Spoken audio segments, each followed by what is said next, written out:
our national team, and his support really gave us the motivation and the confidence for tomorrow match. And we know that Vietnam is the defending champion last edition. They have sent a strong team and experienced team. We didn't have our good preparation throughout the week due to injuries of the players, but of course it's not an excuse. We need to prepare ourselves to face a tough opponent against Vietnam tomorrow. Good morning, Coach. Coach.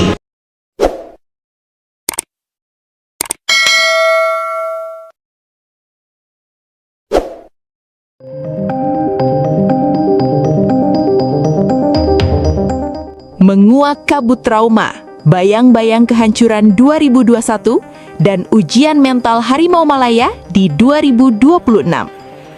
Asosiasi Sepak Bola Malaysia, FAM, kembali memanggil nama yang tak asing, Tan Cheng Ho, sebagai pelatih interim menggantikan Peter Klakamovski pada Juni 2026. Namun, di balik penunjukan ini, tersimpan sebuah narasi besar yang belum selesai. Tugas utamanya bukan hanya memulihkan performa Harimau Malaya yang baru saja menelan kekalahan dari Vietnam di leg pertama semifinal ASEAN Championship 2026, tetapi juga menyiapkan mental tim jelang turnamen akbar FIFA ASEAN Cup 2026. Desember 2021 menjadi momen kelam bagi karir Cheng Ho. Kekalahan telak 4-1 dari Timnas Indonesia di laga penentuan fase grup memaksanya mengundirkan diri dari kursi pelatihan. Tekanan publik dan kegagalan lolos ke semifinal menjadi pukulan telak saat itu. Kini, undian divisi utama atau Premier Division FIFA ASEAN Cup menempatkan Malaysia kembali satu grup dengan skuad Garuda bersama Singapura dan Bangladesh. Akankah kenangan pahit itu menjadi trauma yang melumpuhkan atau justru menjadi bahan bakar kebangkitan? Sepak bola bukan hanya soal 22 pemain dan sebuah bola di atas rumput hijau. Di level tim nasional, sepak bola adalah tentang memori, harga diri, dan terkadang trauma yang menolak mati.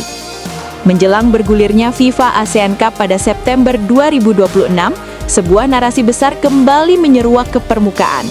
Memori kelam Desember 2021 saat Harimau Malaya dicabik-cabik skuad Garuda dengan skor telak 4-1.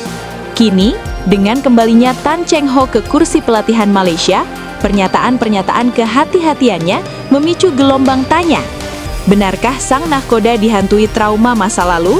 Untuk memahami psikologis timnas Malaysia hari ini, kita harus memutar waktu ke 19 Desember 2021 di National Stadium, Singapura. Laga pamungkas grup B Piala AFF 2020 itu adalah partai hidup mati. Malaysia hanya butuh kemenangan tipis, dan mereka memulainya dengan sempurna lewat gol Kogi Leswaran Raj di menit ke-13. Namun, yang terjadi setelahnya adalah sebuah keruntuhan sistematis yang menghancurkan karir kepelatihan Tan Cheng Ho saat itu. Indonesia di bawah komando Sintayong yang kala itu baru mulai membangun fondasi, membalas dengan kejam.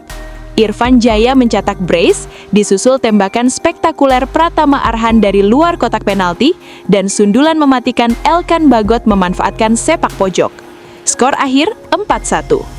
Kekalahan itu bukan sekedar kehilangan 3 poin, itu adalah kekalahan ideologis.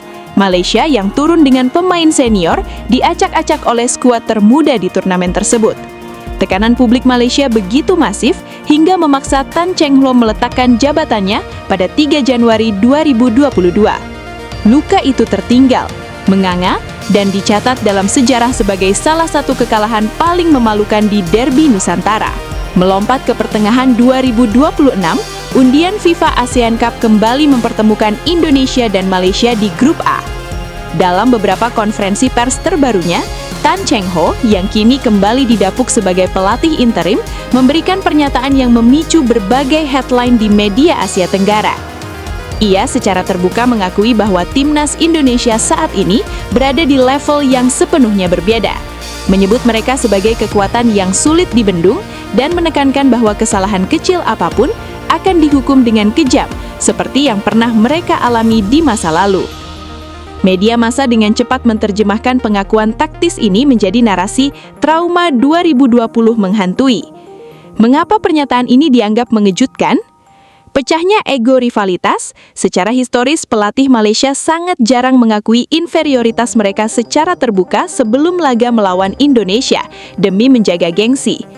Luka pribadi, Cheng Ho secara tidak langsung menyinggung kejatuhannya sendiri di 2021, menunjukkan bahwa ia belum sepenuhnya melupakan momen saat taktiknya terbaca habis oleh Sintayong. Apakah ini bentuk trauma? Dalam kacamata psikologi olahraga, ini lebih tepat disebut sebagai conditioned response atau respons terkondisi. Cheng Ho tahu persis bagaimana rasa sakitnya diremehkan oleh kecepatan transisi Indonesia dan ia membunyikan alarm bahaya lebih awal agar pemainnya tidak masuk ke lubang yang sama.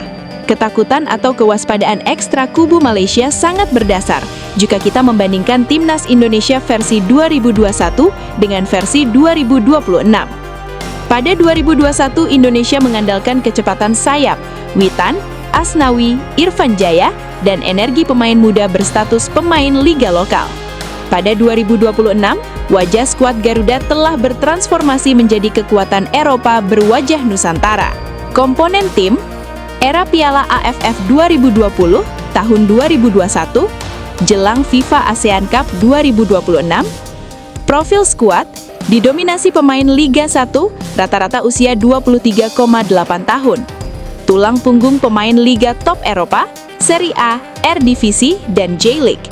Gaya main, counter attack cepat, mengandalkan sprint sayap. Possession based, build up dari belakang, fisik kuat untuk duel udara. Kematangan mental, sering panik saat tertinggal, teruji di kualifikasi Piala Dunia putaran 3 melawan raksasa Asia. Pemain seperti Jai Ides di lini belakang, Tom Haye di media, dan nama-nama keturunan grade A lainnya membuat Indonesia tak lagi bermain mengandalkan semangat semata, melainkan dengan kecerdasan taktikal Eropa. Inilah mimpi buruk yang disadari Tan Cheng Ho. Skema high pressing yang dulu menghancurkannya di Singapura, kini dieksekusi oleh pemain dengan kualitas fisik dan visi yang jauh lebih superior. Bermain di Indonesia pada bulan September 2026 nanti, Harimau Malaya tidak bisa datang dengan kesombongan. Membawa narasi kami akan membalas, justru berpotensi menjadi bumerang psikologis bagi pemain mereka sendiri. Bagi Cheng Ho, laga pada September 2026 adalah persimpangan terakhir. Jika ia kembali terbantai, narasi trauma itu akan berubah menjadi kutukan permanen yang mengakhiri lembar karirnya di level tim nasional. Namun, jika ia mampu mencuri poin atau menahan imbang Indonesia dengan taktik gerilya, ia tidak hanya menyembuhkan luka pribadinya, tetapi juga membungkam keraguan publik Malaysia. Pertandingan di grup A nanti bukan lagi sekedar perebutan tiket ke fase gugur. Ini adalah teater psikologis, sebuah laga tentang hantu masa lalu, pembuktian masa kini, dan pertaruhan masa depan. Peluit lanjang di bulan September nanti yang akan menentukan apakah trauma itu sembuh atau justru sejarah kelam itu terulang kembali. Menguak kabut trauma, bayang-bayang kehancuran 2021, dan ujian mental Harimau Malaya di 2026. Asosiasi Sepak Bola Malaysia, FAM, kembali memanggil nama yang tak asing, Tan Cheng Ho, sebagai pelatih interim menggantikan Peter Klakamovski pada Juni 2026. Namun, di balik penunjukan ini, tersimpan sebuah narasi besar yang belum selesai. Tugas utamanya bukan hanya memulihkan performa Harimau Malaya yang baru saja menelan kekalahan dari Vietnam di leg pertama semifinal ASEAN Championship 2026, tetapi juga menyiapkan mental tim jelang turnamen akbar, FIFA ASEAN Cup 2026. Desember 2021 menjadi momen kelam bagi karir Cheng Ho. Kekalahan telak 4-1 dari Timnas Indonesia di laga penentuan fase grup memaksanya mengundirkan diri dari kursi pelatihan. Tekanan publik dan kegagalan lolos ke semifinal menjadi pukulan telak saat itu. Kini, undian divisi utama atau Premier Division FIFA ASEAN Cup menempatkan Malaysia kembali satu grup dengan skuad Garuda bersama Singapura dan Bangladesh. Akankah kenangan pahit itu menjadi trauma yang melumpuhkan atau justru menjadi bahan bakar kebangkitan? Sepak bola bukan hanya soal 22 pemain dan sebuah bola di atas rumput hijau. Di level tim nasional, sepak bola adalah tentang memori, harga diri, dan terkadang trauma yang menolak mati. Menjelang bergulirnya FIFA ASEAN Cup pada September 2026, sebuah narasi besar kembali menyeruak ke permukaan. Memori kelam Desember 2021 saat Harimau Malaya dicabik-cabik skuad Garuda dengan skor telak 4-1.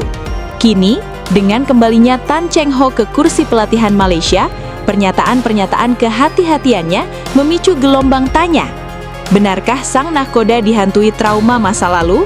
Untuk memahami psikologis timnas Malaysia hari ini, kita harus memutar waktu ke 19 Desember 2021 di National Stadium Singapura. Laga pamungkas Grup B Piala AFF 2020 itu adalah partai